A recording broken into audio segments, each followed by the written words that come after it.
Hello guys, मैं सीमा आज लेकर आई हूँ प्रयोगवाद की काव्यगत विशेषताएं। जैसा कि पिछली वीडियो में हमने देखा था, हमने प्रयोगवाद का अर्थ, उसका सामान्य परिचय, परिभाषा, जो भी उसकी विशेषताएं एंड साथ ही उसके कवि, उनके बारे में बात की थी। तो आज हम टॉपिक वाइज क्लियर करेंगे काव्यगत विशेषताएं प्रयोगवाद की। सबसे पहले आता है प्रयोगवादी साहित्य घोर व्यक्तिवादी है, यानी मनुष्य के प्रति उन्होंने ज़्यादा सचेत जो है काव्य रचे हैं और मनुष्य को बहुत ज़्यादा इंपॉर्टेंस दी है। मनुष्य के सुख दुख जो भी हैं उन्हीं पे उन्होंने ज़्यादा फोकस किया हुआ है। प्रयोगवादी कविता में नग्न यथार्थ का चित्रण किया गया है, यानी वास्तविक जीवन का यथार्थ चित्रण किया है। कोई मतलब अंधविश्वास पे उन्होंने भरोसा काव्य नहीं रचा, उन पर कोई ऐसी रचना नहीं रची। ज़्यादातर उन्हें यथार्थवाद का ही चित्रण किया है। ठीक है, वास्तविक जीवन। प्रयोगवादी युवा कवि असंतोष के कारण निराशा में डूबकर दर्द की इच्छा करता है, अतएव यह काव्य निराशावादी है। मतलब प्रयोगवाद के जो कवि थे वो अंधविश्वास चीज़ें रहती हैं उन पे उन्होंने ज़्यादा ध्यान नहीं दिया। इन चीज़ों से उपकर जो मनुष्य पे जो वास्तविक जीवन में जो घटनाएं घटित होती हैं, जो परेशानी जो जीवन में वो देखते हैं, उनमें जो सुख दुख चलता रहता है, उनकी स्थिति जैसी रहती हैं, तो उनको देखकर उनके मन में काफ़ी निराशा होती है, बहुत दुख होता है ये चीज़ देखकर। तो उसमें रहकर ही, ऐसी चीज़ें देखकर सुनकर ही उन्होंने अपने काव्य की रचना करी हुई है। तो ये निराशावादी काव्य है प्रयोगवाद। ठीक है, इस काव्य धारा में रूढ़ियों का विरोध और नवीनता के प्रति मोह दिखाई देता है। मतलब जैसा कि मैंने पहले बताया कि मतलब ये आडंबर और अंधविश्वास इन चीज़ों पर भरोसा नहीं करते हैं। प्रयोगवाद युग है ये कुछ नया अचीव, जिससे इंसान भौतिक सुख के साथ साथ वास्तविक चीज़ों को जाने, पहचाने और अपना जीवन अच्छे से निकाल सके, अपना जीवन यापन अच्छे से कर सके। तो इन चीज़ों पर इन्होंने ज़्यादा फोकस किया है। रूढ़िवादी विचारधारा या जो भी बातें हैं उसका इन्होंने एकदम विरोध किया है।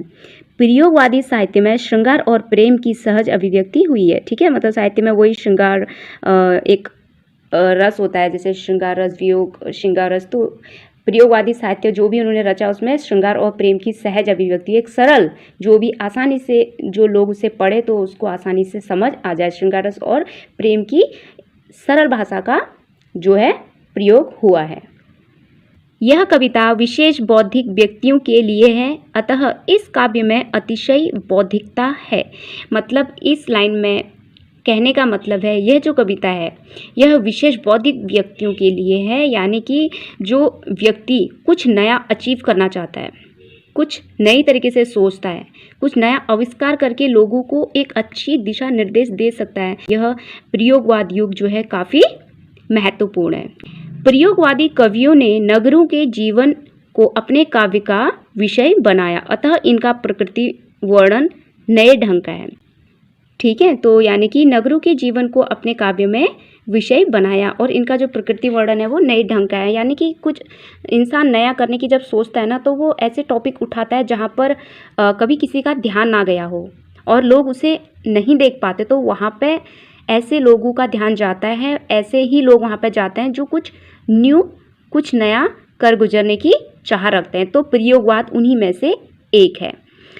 कवि की मानसिक जटिलता और शब्द संस्कार के प्रति सजगता के कारण काव्य धारा की काव्य दुरूह हो गई। यानी कवि की मानसिक जटिलता और शब्द संस्कार के प्रति सजगता के कारण काव्य धारा की जो कविता है वो दुरूह हो गई।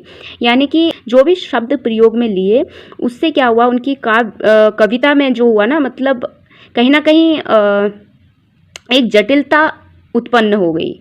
ठीक है, कि मतलब कवि क्या कहना चाहता है, क्या करना चाहता है। तो काव्य की दृष्टि से अगर देखा जाए तो काव्य के कुछ छंद, रस, कुछ लय, तुक होता है, तो उनसे परे कवि ने क्या किया था, अपने काव्य को रचा था, जिससे थोड़ा सा उनके काव्य में जटिलता या काव्य की कविता दुरूह हो गई।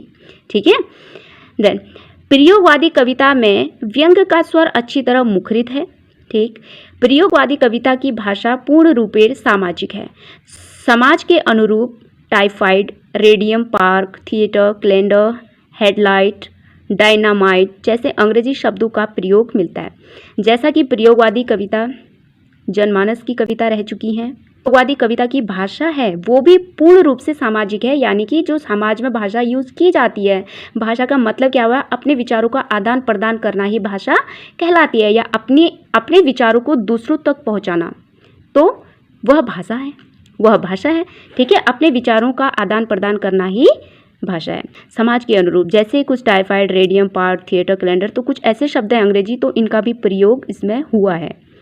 छंद प्रयोग की दृष्टि से लय का महत्व स्वीकारा गया है। छंद प्रयोग की दृष्टि जो है लय को महत्व दिया गया। बाकी कभी कभी शब्द की लय पर बल देता है और कभी अर्थ की लय पर। कुछ कवियों ने लोकगीत की लय का भी प्रयोग किया है। देखो इन्होंने क्या किया, कभी कभी तो इन्होंने लय पे कविता के जो तुक होते हैं, लय होती है, तुकांत कहते हैं ना, एक लय होती है लास्ट शब्द, तो कभी कभी इन्होंने उस लय का तो ध्यान दिया, तुक, लय, छंद, रस, सब चीज़ का ध्यान दिया, लेकिन कभी कभी इन्होंने इनसे परे होकर सिर्फ और सिर्फ काव्य ऐसा रचा जो लोगों के हित में हो, लोगों की समझ में आए, आम जनता, आम लोग उसे समझ पाए, लेकिन उसका कोई भी छंद रहा हो, डजेंट मैटर, बट उसका अर्थ जो है वो एक सार्थक अर्थ होना चाहिए और उसका अर्थ लोगों को समझ में आना चाहिए। तो इस दृष्टि से इन्होंने काव्य रचा है और लोकगीत की लय का भी प्रयोग किया गया है। ठीक है, तो ये है इसकी काव्यगत विशेषताएं प्रयोगवाद की। ठीक है, thank you so much guys. Video like करना, चैनल को सब्सक्राइब ज़रूर करना। मिलती हूँ एक नई वीडियो के साथ, अभी के लिए बाय एंड टेक केयर।